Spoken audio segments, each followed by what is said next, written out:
ताजा अपडेट्स के लिए सब्सक्राइब करें हमारे YouTube चैनल को और साथ ही बेल आइकन को दबाएं। नमस्कार, हमारे साथ श्रमिक मंच स्टूडियो में आज मौजूद है बहुत ही युवा चेहरा, खेल प्रेमी वीरेंद्र रावत जी। जो अपने पहचान की बात करें, कोई पहचान की मोहताज नहीं है, चाहे उत्तराखंड हो चाहे उत्तराखंड से बाहर देश दुनिया में इनका नाम ख्याति है, अपने खेलों को लेकर जाने जाते हैं। आइए सीधे ले चलते हैं हमारे श्रमिक मंच के खास प्रोग्राम आपकी पहचान, आपका स्वागत है, वेलकम है। नमस्कार।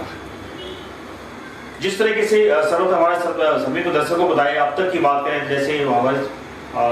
आपको मैं देखता हूँ जानता हूँ सालों से, जिस तरह की उपलब्धि की है, आज अब तक की बात करें कि 50 से अधिक अपने उपलब्धि अपने नाम किया है, तो लगता है कि 50 साल की उम्र भी होगी आपके, 50 साल में एक उपलब्धि अपने आप में एक करिश्मा नहीं है, आपको कैसा लगता है? सौभाग्य है मेरा, और ये मैं ऊपर वाले का तहे दिल से धन्यवाद देना चाहूँगा कि इस 50 साल की उम्र में 50 मेरे पास अवार्ड है। तो एक आश्चर्यजनक भी है, कभी सोचा भी था कि इस तरीके से इस मुकाम तक पहुँच पाऊँगा, और ये ऊपर वाले का आशीर्वाद और मेरे माता पिता जी का आशीर्वाद रहा है, पूरे परिवार का सपोर्ट रहा है और आप लोगों का सभी का सहयोग रहा है कि जिससे कि मैं इस मुकाम तक पहुँच पाया। खासकर युवा चेहरा हो रहे थे, बहुत सारे इसलिए लाइन में है, प्रतिस्पर्धा हर लाइन में, फिल्म होती, कंपटीशन हर लाइन में है, लेकिन अचीवमेंट सबको हाथ नहीं लगता, नसीब नहीं होता। इसको कैसे इस उपलब्धि किसको श्रेय देना हो, किसको देंगे आप? सर ये उपलब्धि में क्या बोलूँ कि मैं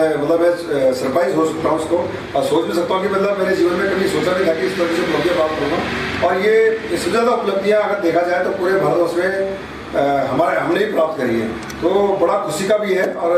क्योंकि इसमें हमने अगर देखा जाए तो मेरी लाइफ में 11 मेजर इंसिडेंट है, जो बड़ा उतार चढ़ा हुआ है, बड़ा स्ट्रगल देखा है, बड़ी गरीबी देखी है और बड़े इंसिडेंट भी देखे हैं, और उसको झेलते हुए हम इस मुकाम पर पहुंचे हैं। तो आप सभी का आशीर्वाद है कि मैं इस मुकाम तक और इस अवार्ड तक पहुंचा। रावत जी, कहीं ना कहीं मायूसी आप जैसे इंसान को देख के जरूर लगता है कि जो उपलब्धि होने के साथ साथ जो आज का आपके क्या करो ऊर्जावान शक्ति आपके अंदर है, मन में ताकत करने की है, लेकिन कहीं ना कहीं फाइनेंशियल आर्थिक सहायता सरकार की तरफ से नहीं मिल पाया, कहीं ना अपने आपको आज भी ठगाव महसूस करते हैं, उस पर क्या कहेंगे? सर इसके लिए तो मैं कहना चाहूँगा, सरकार को ही दोष देना चाहूँगा, जो 20 साल में जितनी भी सरकारें आई हैं, क्योंकि हमारा जन्म उत्तराखंड में ही हुआ है, 50 साल हमने देहरादून में ही गुजारे हैं, और हमने बड़े उतार चढ़ाव देखे हैं, हर गली कूचे को देखा है। यहाँ का जब हम पैदल चलते थे कई किलोमीटर तक खेलने के लिए या कुछ पढ़ने के लिए या साइकिल से कहीं ना कहीं जाना होता था, तो बड़ा उतार चढ़ाव देखे। और हमने उत्तराखंड आंदोलनकारी भी एक तरह से मैं रहा हूँ 94 में, क्योंकि मैंने अभी एक अपना मित्र खोया है, और 94 में मेरे साथ BSc कर रहा था रविंद्र सिंह रावत पोलू। तो कई ऐसे उतार चढ़ाव रहे और कई हमने जीवन में बड़ा संघर्ष भी किया है। पर सरकार से मैं क्या कहना चाहूँगा, मेरे पे इसमें शब्द नहीं है, क्योंकि हमेशा घर का बोलते ना, घर की मुर्गी दाल बराबर, तो उस तरीके से देखा गया और उनको इतना सम्मान नहीं मिला घर के लोगों को। इसके बाद आपको क्या लगता है, कहीं ना कहीं इसका मायूसी आपके अंदर भी होता है? कहीं सोचते हैं बहुत डेफिनेटली सर, हमें बड़ा दुख भी होता है और बड़ा मायूसी भी होता है कि हम इतने सालों से बच्चों का भविष्य बना रहे हैं, इतना समाज के लिए काम कर रहे हैं निस्वार्थ भाव से, जबकि हमें कहीं भी कोई ऐसा सपोर्ट है, सहयोग किसी भी कोई जो मुख्यमंत्री रहे हो, चाहे कोई खेल मंत्री रहा हो, चाहे कोई भी लोग रहे, बड़े बड़े पदों में रहे, पर उनकी तरफ से मुझे रिगार्ड नहीं मिला जिस तरीके से हम जो सोचना चाहते थे, हम जो करना चाहते थे। क्या लगता है जिस तरीके इतने अपने हाथ की उपलब्धि की बात करें, 50 उपलब्धि कम नहीं होता, आसान नहीं होता, क्या सुनने में पूरे 50 ही लगते हैं, लेकिन 50 तक पहुंचे सदियों गुजर जाता है। उस उपलब्धि का आपने वहाँ पे मकाम हासिल किया है, और कहीं एक लगता है कि खेल रत्न के हिसाब से नवाजा जाना चाहिए, ऐसे आप पुलिस को आपको शक्ति है, कहीं आहत आपको हुआ है इस बात? सर हमें दुख होता है, और हमने भी 1-2 बार अपना अप्लाई भी किया था कि हमें जैसे द्रोणाचार्य अवार्ड या खेल रत्न अवार्ड के लिए, पर हमने जब देखा कि राजनीति बहुत चरम सीमा पर है, और वो भी जो सही राजनीति नहीं है, तो इससे बोल सकते हैं हम गंदी राजनीति बोल सकते हैं, और फिर हमसे त्रस्त हो चुके थे। फिर हमें जो आज अवार्ड मिले हैं, 7 मुझे नेशनल अवार्ड मिल चुके हैं, 23 मुझे नेशनल अवार्ड मिल चुके हैं, 20 मुझे स्टेट अवार्ड मिल चुके हैं। तो मुझे NGO के द्वारा उत्तराखंड के जो पूरे भारतवर्ष के जो 15 स्टेट है, मुझे उनसे सम्मानित हुआ, और मुझे बड़ा दुख होता है कि मैं घर में ही उपेक्षा का शिकार हूँ, इसे बोल सकते हैं। सर रावत जी, सवाल ये भी है, जिस तरीके से खेल में बहुत सारे फील्ड अलग अलग चलते हैं, तो खासकर फुटबॉल के प्लेयर चाहते हैं, फुटबॉल को जो पहले आज से 10 साल 15 साल पहले प्रेम था फुटबॉल के प्रति, और रुझान लोगों को क्रिकेट की तरफ ज्यादा हो गया, फुटबॉल को लोग भूलते से जा रहे हैं, इसकी वजह क्या मानते हैं? सर ये वजह की मैं अगर बताऊं तो 1950 से लेकर 1990 तक बहुत अच्छा हब रहा अपना, खासतौर पे देहरादून और उत्तराखंड के हब रहा है। इसमें एक जमाना था जब 50 से लेकर 60 के बीच में जर्मनी, फ्रांस ब्रिटेन की टीमें, इटली की टीमें यहाँ पे आकर फ्रेंडली मैच खेलती थी और बहुत हुजूम होता था। मतलब ये है कि उसको हम अगर बोले तो कलकत्ता से पहले देहरादून फुटबॉल का हब था और उसके लिए एक इतिहास को हमने रिवोल्यूशन करने के लिए हमने 10-15 साल से हमने अच्छा काम किया। और अगर देखा जाए तो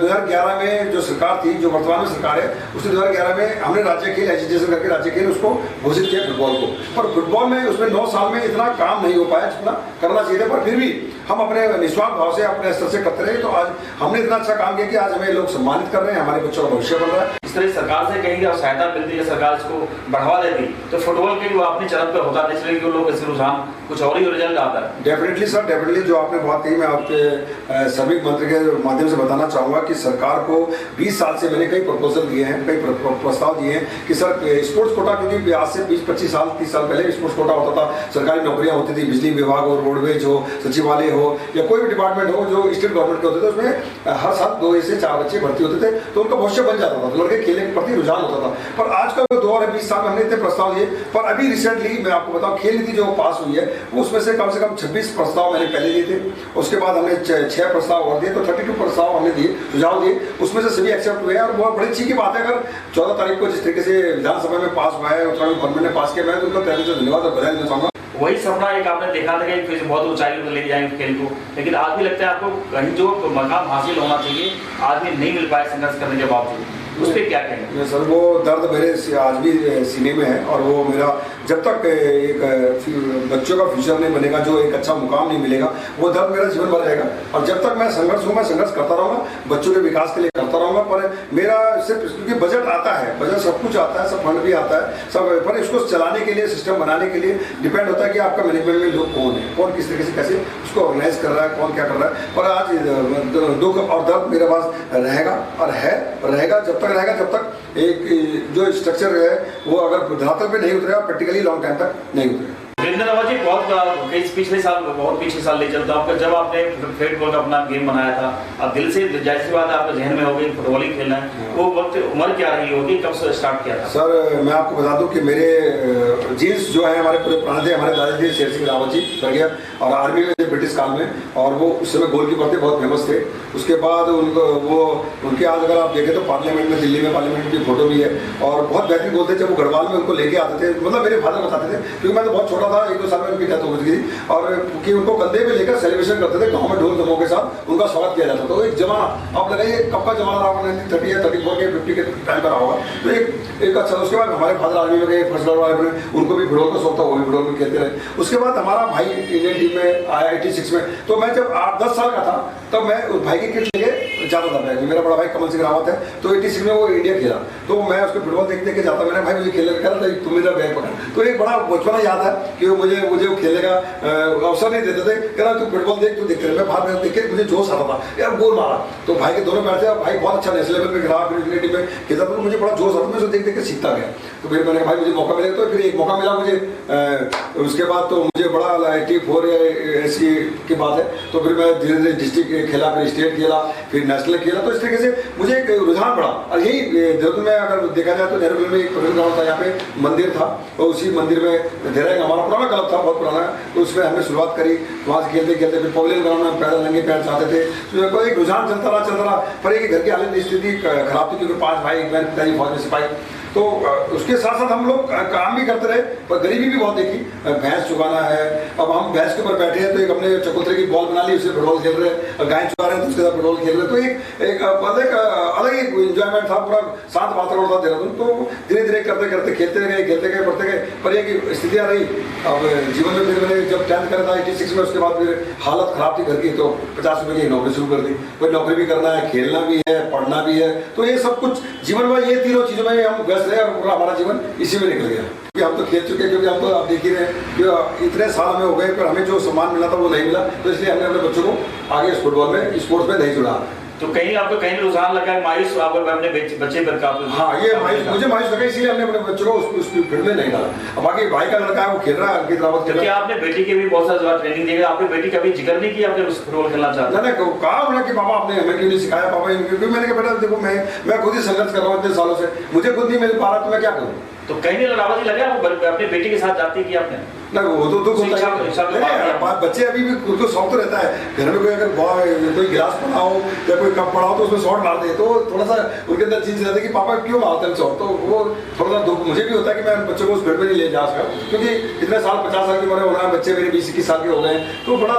दुख है कि भाई मैं बच्चों को उस फील्ड में नहीं ले जाता, मैंने इसलिए उनको नहीं कहीं ना कहीं आज भी उस बात में ये कहते थे आना चाहता है, ये आपने साफ सभी दर्शकों को बता दिया कि आपके अंदर आज भी मलान है। हाँ, तो मैं आपसे कहवाना चाहता था, हाँ, खुद अपने भूल कर लिए कि आपके अंदर मलान है। एक जो खेल प्रेमी को क्या क्या अंदर की बात छुपे आपने साझा कर सभी को खुल के बता दिया सच्चाई क्या है। वीरेंद्र रावत जी, हमारे सभी को दर्शकों, लाखों दर्शक हैं आज टाइम, आज के डेट में रिलेटेड की बात करो, लाखों दर्शक हमारे साथ जुड़ते हैं, देखते हैं हमारे चैनल को। तो एक खासकर युवा प्रेमी को, खासकर जो खेलना चाहते हैं, खेल के इच्छुक है, उनके लिए क्या संदेश क्या देना चाहिए बताइए। मैं इतना कहना चाहूँगा कि प्लीज़ एक तो स्वस्थ रहें, मस्त रहें, व्यस्त रहें, सुरक्षित रहें और तनाव से मुक्त रहें। और देखिए, उतार चढ़ाव जीवन में बहुत आते रहेंगे और उससे उतार चढ़ाव से ना घबराएं, हार के बाद ही जीत है। सिर्फ मैं लास्ट में अंत में ये कहना चाहूँगा, असफलता एक चुनौती है, असफलता एक चुनौती है, इसे स्वीकार करो, क्या कमी रह गई देखो, सुधार करो, क्या कमी रह गई देखो, सुधार को, जब तक ना सफल हो नहीं चैन को त्यागो तुम, संघर्ष का मैदान छोड़कर मत भागो तुम। तो इसी तरह से आप आगे बढ़ते रहें तो जरूर आपको। वीरेंद्र रावत जी, हमारे दर्शकों ये भी टिप्स दीजिए कि खेल के लिए क्या क्या ध्यान रखें, बच्चों जो खेल एंट्री करना चाहते हैं, जो ABC नहीं पता होता है कि आप पौधा है ऐसी खेल के क्या कहते हैं महारत हासिल की है, लेकिन जो नए बच्चे होते हैं, बच्चे छोटी उम्र होते हैं, उनको ABC नहीं खेल का बारे में नहीं पता होता है, तो क्या टिप्स देना चाहेंगे, किस तरीके से रख रखाव करें, किस तरीके से एंट्री करने से पहले क्या क्या सावधानी बरतनी चाहिए, किस तरीके से अपने उसको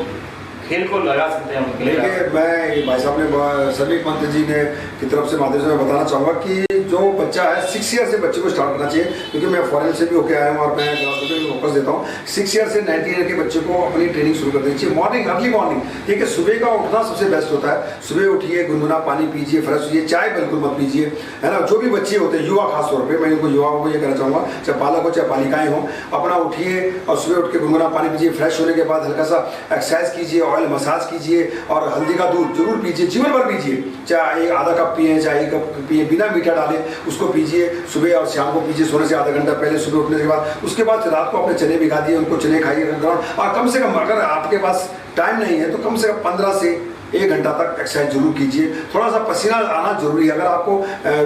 2% 5% में पसीना आ रहा है तो इसका मतलब आपके शरीर से बैक्टीरिया निकल रहे हैं और जो आपके अंदर एनर्जी है, पोटेंशियल आ रहा हुआ है। उसके बाद डाइट, सुबह का ब्रेकफास्ट आप अच्छा कीजिए। अगर आप स्कूल वाले बच्चे हैं या इंस्टीट्यूट वाले बच्चे हैं या जॉब वाले बच्चे हैं या कुछ ना कुछ कर रहे हैं एक्टिविटी, तो सुबह ब्रेकफास्ट अच्छा कीजिए, दूध पीजिए, हेल्दी घर का खाना खाइए और फास्ट फूड का अवॉइड कीजिए। और अगर आप पढ़ भी रहे हैं, देखिए जीवन में अगर आपको कुछ करना है तो जीवन में सिर्फ आपको पढ़ना, खेलना और लास्ट में जब आपको 18 साल से आप ऊपर होते हैं तो आप नौकरी की चिंता कीजिए कि नौकरी कर मुझे करके। तो अगर आपकी पढ़ाई और खेल अच्छा चलेगा, बैलेंस बना के टाइम शेड्यूल बनाइए, अच्छी तरह से मेंटेन कीजिए। अगर आप 2 घंटे प्रैक्टिस कर रहे हैं, अगर आपको सुबह स्कूल है तो दिन में अगर 2 बजे घर से स्कूल से आते हैं तो 5 बजे या 6 बजे आप 1 घंटा जरूर प्रैक्टिस कीजिए। कुछ ना कोई भी जो गेम्स है, स्पोर्ट पर्सन, मैं A to Z सभी स्पोर्ट्स वाले को बोलूँगा। और ये नहीं है, जो बुजुर्ग लोग भी हैं, जो सीनियर लोग भी हैं, जो जवान लोग भी हैं, वो भी अपनी एक्सरसाइज जरूर करें मॉर्निंग का और डाइट अच्छी रखें। मैं ये कहना चाहूँगा युवा जितने भी लोग हैं, अगर अपनी डाइट अच्छी रखेंगे, मॉर्निंग का अच्छा हैवी ब्रेकफास्ट करें, दिन में लाइट लंच करें और शाम को स्पाइसी चीज़ें ना खाएं, तो जैसे चाउमीन, मोमो, जो कोल्ड ड्रिंक, चिप्स, समोसा, इस तरीके अगर ऑयली चीज़ें खाएंगे तो ये सिर्फ आपको पेट को भरेंगे, आपको एनर्जी देंगे। आप केले खाइए, 2 केले खा लिया, फ्रूट सेब खा लीजिए और सीजनली जो फ्रूट होते हैं, सीजनली जो सब्जी होती है उनको खाइए और घर का बना हुआ खाएंगे तो। और खुद सेल्फ कीजिए, क्योंकि अगर आप देखना चाहेंगे तो यूट्यूब में हमने बहुत देहरादून फ्लोर या उत्तराखंड फ्लोर के नाम से तो हमने कई वीडियोज़ डाली हैं जिससे कि लोग प्रोत्साहित हो सके, मोटिवेट हो सके, क्योंकि कोरोना काल ने वो चीज़ सिखा दिया है कि अगर स्वस्थ रहेंगे तभी आप जीवित रहेंगे। राहुल जी, सूत्रों से खबर ये आ रही है आपके 50 साल के संघर्ष का जीवन करते करते आप एक एंटी कहीं और करने वाले हैं। आप सूत्रों से खबर आ रही है कि राजनीति सबका सपना होता है, ड्रीम होता है, उसके तरफ ही आपके कदम बढ़ने वाले हैं, उसको लेकर क्या तैयारी चल रही है? सर देखिए, मैं क्या कहना चाहूँगा, क्योंकि देखिए हमने तो काम किया है और सभी पार्टियां, ये नहीं कहूँगा मैं जितने भी पार्टियां A to Z तो उत्तराखंड की, तो सभी की तरफ से मुझे ऑफर आ रही है कि राहुल जी आप आइए आप करिए हमारे साथ। पर मैं देख रहा हूँ, क्योंकि मैं विश्वास करता हूँ प्रैक्टिकल, मैं आपको साफ बता दूँ, क्योंकि मैं ये नहीं कि मैंने पेपर तो भर दिया, मैंने 20 पॉइंट्स लिख दिए कि भाई ये मेरे 20 पॉइंट है और मैं इसको करूँगा, घोषणा पत्र तो मैंने बना दिया। पर मैंने जब मैं उसको विधायक बन गया या चाहे मैं MP बन गया, पर मैंने उसको प्रैक्टिकली नहीं उतारा तो उसका बेकार है। तो पार्टी सभी पार्टी से ऊपर आ रही है मेरी A to Z पार्टियों से, पर यह कि मेरा ये कहना है कि मैं जाऊँगा जरूर, क्योंकि अब वो समय आ गया कि मैंने कहा दूसरी पारी की जाए, क्योंकि खेल की पारी तो हमने 50 साल निकाल दी है। अब हमारा जीवन या 10 साल का है या 5 साल का है या 20 साल का है, तो जो जीवन है वो हमारा उत्तराखंड के समाज के लिए, उत्तराखंड के युवाओं के लिए, उत्तराखंड की प्रगति के लिए, खासतौर पर चिकित्सा। अभी तक उत्तराखंड के 9 जिलों में इतनी फैसिलिटी नहीं है, एजुकेशन नहीं, ना के बराबर, रोजगार ना के बराबर। तो इस तरीके से अगर ये 3-4 मुद्दे हैं, अगर इनको बेसिकली सरकार इनिशिएटिव ले, और मेरा ये नहीं कि मैं पार्टी का एक लोगो लेके चलूंगा, मैं इंडिविजुअल अपने नाम को लेके चलूंगा, क्योंकि मेरा, आप लोगों ने मेरा संघर्ष देखा, मेरा योगदान देखा है, मैं उस मुद्दे पे लेके चलूंगा। अगर मैं किसी भी पार्टी में जाता हूँ, ये मत सोचना कि मैं उस पार्टी को बैनर की तरह चाह रहा हूँ। अगर मैं किसी भी पार्टी के पास जाता हूँ तो पर मेरा मेन मकसद ये है कि मैं अपने को, आप मुझे जानिए, और जो मेरे कमिटमेंट होंगे वो 100% कमिटमेंट धरातल पर उतरेंगे। क्या वीरेंद्र रावत जी, आज हमारे सभी का दर्शकों ये साफ आप शब्दों में कह दिया कि बेशक आप पार्टी के बेशक आप पत्ते नहीं खोले किस पार्टी की तरफ हाथ कंधा पर सहारा मिलने वाला है आपको, या कहते आपका सर कंधा उनको मिलने वाला है, ये साफ होना भी बेशक बाकी है। लेकिन ये दिल आपका, मान लिया आप गवाही दे रहा है दिल आपकी कि अगला जो पड़ाव आपका राजनीति की तरफ है, उस पर पुष्टि कर, क्या है श्रमिक पंथ पुष्टि करता है इस बात को? ये तो बात बिल्कुल सही है। श्रमिक मंत्र को मैं माध्यम से बताना चाहूँगा, क्योंकि पहले मेरी आज ये पहले डिबेट है और राजनीति के मुद्दे पे, और मैं तहे दिल से धन्यवाद देना चाहूँगा, क्योंकि देखिए जीवन में परिवर्तन जरूर आता है। और जब आप देख रहे हैं गौतम गंभीर हो, चाहे क्रिकेट में आप बड़े बड़े योद्धा देख रहे हो, चाहे पार्लियामेंट में मैरी कॉम देखो, सचिन तेंदुलकर देखो, कपिल देव देखो, तो बड़े बड़े लोग हैं स्पोर्ट्स में जा रहे हैं, पॉलिटिक्स में जा रहे हैं, पर वो अपने मुद्दों को लेकर चल रहे हैं। तो ये नहीं है कि हमारी अपनी डिग्निटीज है, हमारी अपनी वैल्यू है, हम उसको मुद्दों को लेके चलेंगे। पर यह है कि हम राजनीति में जाएंगे, और जरूर जाएंगे, 100% जाएंगे, पर यह है कि हम उन मुद्दों को लेके जाएंगे जिससे कि हम उत्तराखंड के लोगों का विकास कर सकें और लोगों को जागरूक कर सकें। ये थे हमारे आज के नए मेहमान, खेल के पुरोधा वीरेंद्र रावत, जिन्होंने अपनी बात साझा की, बेबाक बात रखी, जिस तरीके से आज भी 50 साल बीतने के बाद भी आज भी संघर्षशील हैं, तो किस तरीके से सब घटनाक्रम बताया गया। इस करियर से शुरू करने से पहले अब बिल्कुल चरम पर हैं अपने करियर के पीछे, और कहीं न कहीं उनके जो मन में मलाल थे, वो मलाल वो भी हमारे सभी दर्शकों के साथ शेयर किया। अब अगली पड़ाव जो उनका है, राजनीति की तरफ मन बना लिया है। बेशक